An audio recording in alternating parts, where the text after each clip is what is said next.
Unit 4 business finance. फटाफट 5 minute में 3 assumption को कंप्लीट करते हैं। डिविडेंड पॉलिसी से है और मोस्ट इंपॉर्टेंट है, इससे तो क्वेश्चन एग्जाम में पूछे ही जाते हैं।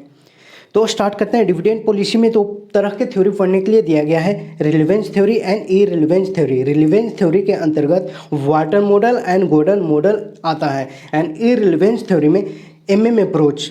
तो इन तीनों का एजम्पशन देखते हैं। स्टार्ट करते हैं वाटर मॉडल का एजम्पशन।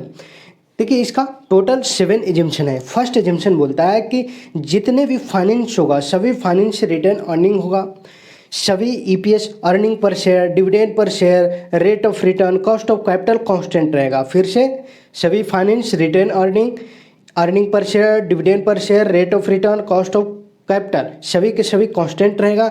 एंड 6 बोलता है कि फर्म का लाइफ रहेगा perpetual, infinite, indefinite, means finite नहीं और डिफिनिट नहीं, ध्यान में रखना है।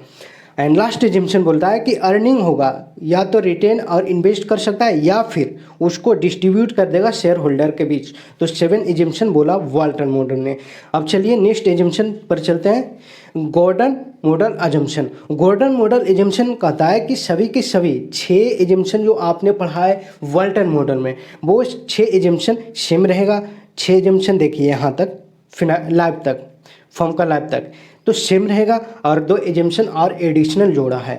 तो गॉर्डन मॉडल के अनुसार सभी फाइनेंसिंग रिटर्न अर्निंग होगा, constant EPS earning per share, dividend per share, rate of return and cost of capital सभी के सभी कांस्टेंट रहेगा। फर्म का लाइफ परपेचुअल चलेगा, इनडिफिनिट, इनफाइनाइट, फिनाइट नहीं, डिफिनिट नहीं, ठीक है। एंड 7 एजम्पशन बोला कि ग्रोथ रेट भी कांस्टेंट रहेगा। तो गॉर्डन मॉडल के अनुसार कांस्टेंट क्या क्या है?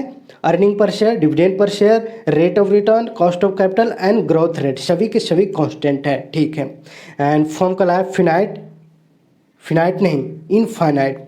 एंड लास्ट बोला कॉस्ट ऑफ कैपिटल जो रहेगा ग्रोथ रेट से ज़्यादा रहेगा, cost of capital greater than growth rate, ठीक है। तो यहाँ तक 2 एजम्पशन आपने कंप्लीट कर लिया। चलिए नेक्स्ट एजम्पशन की ओर चलते हैं। Miller and Modigliani hypothesis.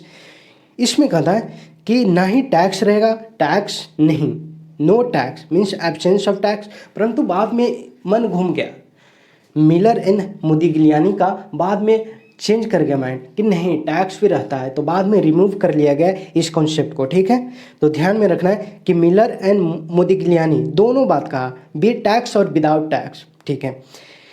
Next assumption बोलता है कि फ्लोटेशन कॉस्ट नहीं रहेगा, ट्रांजैक्शन कॉस्ट नहीं रहेगा, no uncertainty about future profit. तो बड़ा सा नो डालो, no tax, no flotation cost, no transaction cost, no uncertainty about future profit. And फिर बोलता है कि जो मार्केट रहेगा वो परफेक्ट मार्केट रहेगा।